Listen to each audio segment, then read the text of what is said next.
물품 대금 청구 소송 빠르게 대처해야 하는 이유. 과거에는 외상이라는 개념이 있었습니다. 신뢰가 있는 고객들에게 물건을 먼저 내어주고 금액을 나중에 지급받는 것을 말합니다. 지금도 사회 곳곳에서 경제 악화로 인해 이처럼 외상을 처리하는 곳이 많습니다.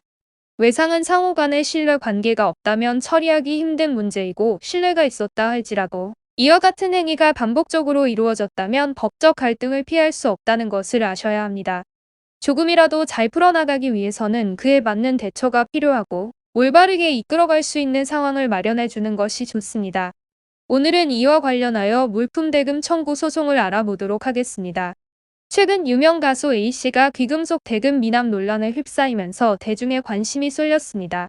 3년 전 보석업체를 운영하는 B씨는 A씨가 4천만 원에 달하는 미납 대금이 있다며 A씨의 소속사를 상대로 물품 대금 청구 소송을 제기했습니다. A씨는 구매하기로 한 귀금속을 모두 수령했으나 잔금을 납부하지 않았다는 것이 B씨의 주장입니다.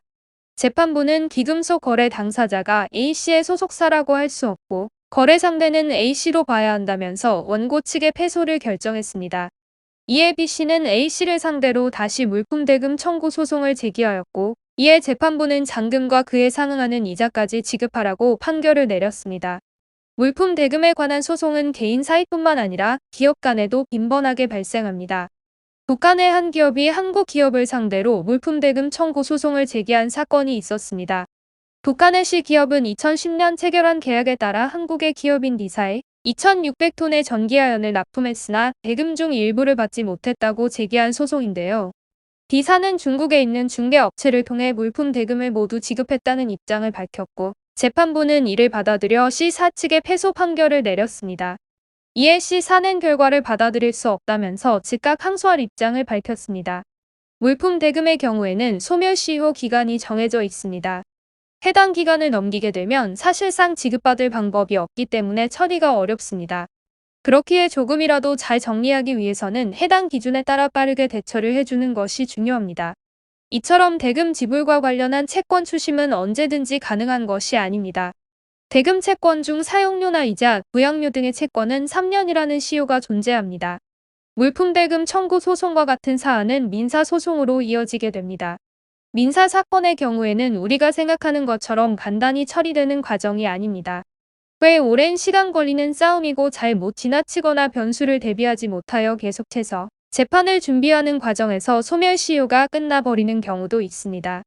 이런 경우에는 더는 소송의 진행이 불가능하다는 점을 아셔야 합니다. 민사소송을 진행하는 과정에서는 내용 증명의 발송을 적절한 시기에 하셔야 합니다. 상대에게 내가 소송을 생각하고 있다는 의사를 표하는 것이며, 사건에 대한 전체적인 내용이 모두 들어가게 하는 것이 좋습니다. 이는 상대에게 수차례 채무 이행을 고지했다는 증거물이 되기도 합니다. 물품 대금 청구 소송에서 상대방이 발뺌하는 것을 방어할 수 있는 하나의 수단이 되기도 하기에 내용 증명은 꼭 전송해 주는 것이 좋습니다. 추후 소송을 진행하게 되면 하나의 객관적인 자료로 쓰이게 되니 유리하게 해결될 수 있는 부분도 많습니다. 그냥 진행하는 것보다 이렇게 내용 증명서를 사전에 발송하고 그에 대한 부분들로 디테일하게 잡아간 후에 접근하는 것이 유리합니다. 소송을 진행하기 이전에 채권자는 법원에 지급 명령 신청서를 제출할 수 있습니다. 수액 채권일 경우에 진행이 가능하고 소송을 전체적으로 간소화하는 과정입니다. 지급 명령이 나기까지는 대략 한 달 정도의 기간이 소요되고, 비용 측면에서도 훨씬 부담 없이 진행이 가능합니다. 소송에 대한 비용의 약 10% 정도로 진행을 할 수 있으니 여유로울 수 있습니다.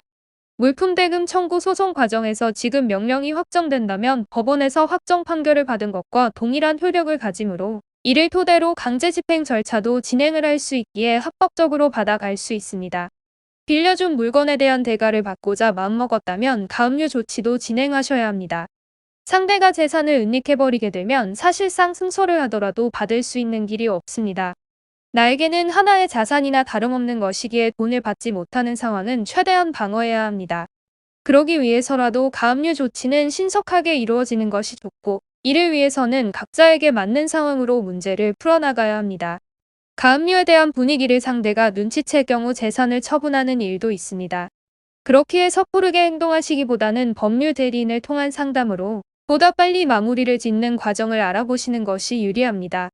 홀로 진행하다 보면 답을 찾기 힘든 문제가 많아지지만 법조인과 함께한다면 이야기는 달라집니다.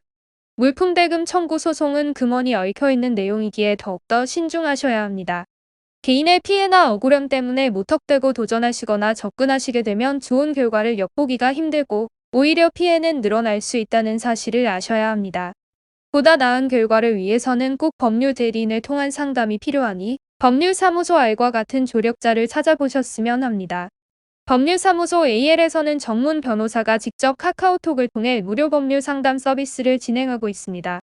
상담은 변호사가 직접 진행하며 24시간 실시간으로 응답해드리고 있으니 도움이 필요한 순간이라면 언제든지 편하게 연락하셔서 최선의 해결 방안을 받아보시길 바랍니다.